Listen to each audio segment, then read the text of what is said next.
I remember interviewing Ed Muskie on what was then Channel 10, now MPBN, in the mid-'80s, after he had left public life, after he had been Senator and Secretary of State. And his passion at that time and throughout the rest of his life was justice, was achieving justice for those, particularly those without the means to hire counsel and to defend themselves in our justice system. He was a great advocate, and he pulled together some great leaders of Maine in this cause. So it's very fitting that this dinner that you're experiencing tonight is named for Ed Muskie.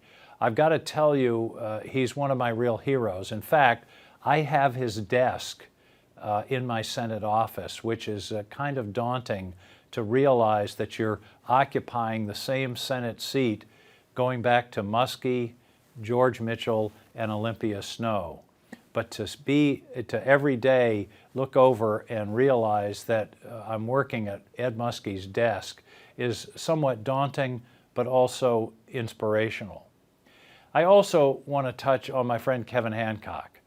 What a great guy for this award.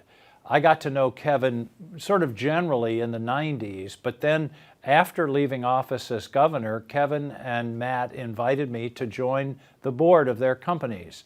And so through the period of, 10 years or so, I served on the board. And here's what I saw.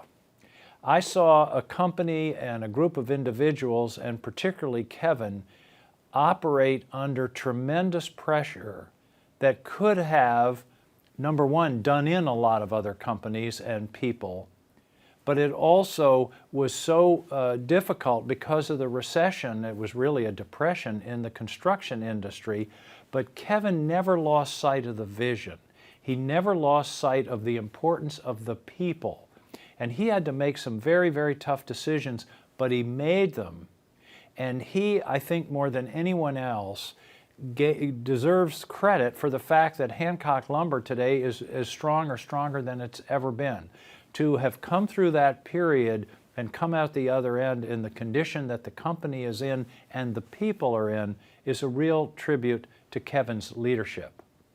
The other piece of Kevin that a lot of people don't know about is the work that he's done with the Sioux Indian tribe out west. The book he has written is absolutely extraordinary. I was privileged to write a foreword for it, and in reading it before writing the foreword, I realized that something quite amazing happened to Kevin when he got engaged in the life of that tribe.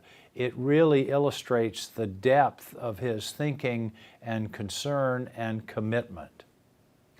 When I was a kid, my dad used to use a term that you don't hear too much anymore.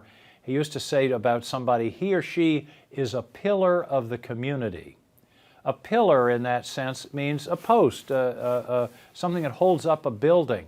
A pillar of the community is somebody who holds up the community, who holds up our social structures. And I think Kevin Hancock fits that description to a T. Aside from his business success, which we've talked about, he's been involved in every charitable and philanthropic and civic and public kind of community activity that you can imagine, everything from coaching basketball to philanthropy to being on all kinds of nonprofit boards. He's not only a successful business guy, but he takes care of his community, and his community includes the entire state of Maine. So it's great fun for me to be able to join Charlie Miller and all of those, Nan Heald and all my friends that are there in a great cause tonight, access to justice, but also to add my words of congratulations to Kevin. Kevin, you're doing a wonderful job. You have done a wonderful job. I'm just proud to be your friend.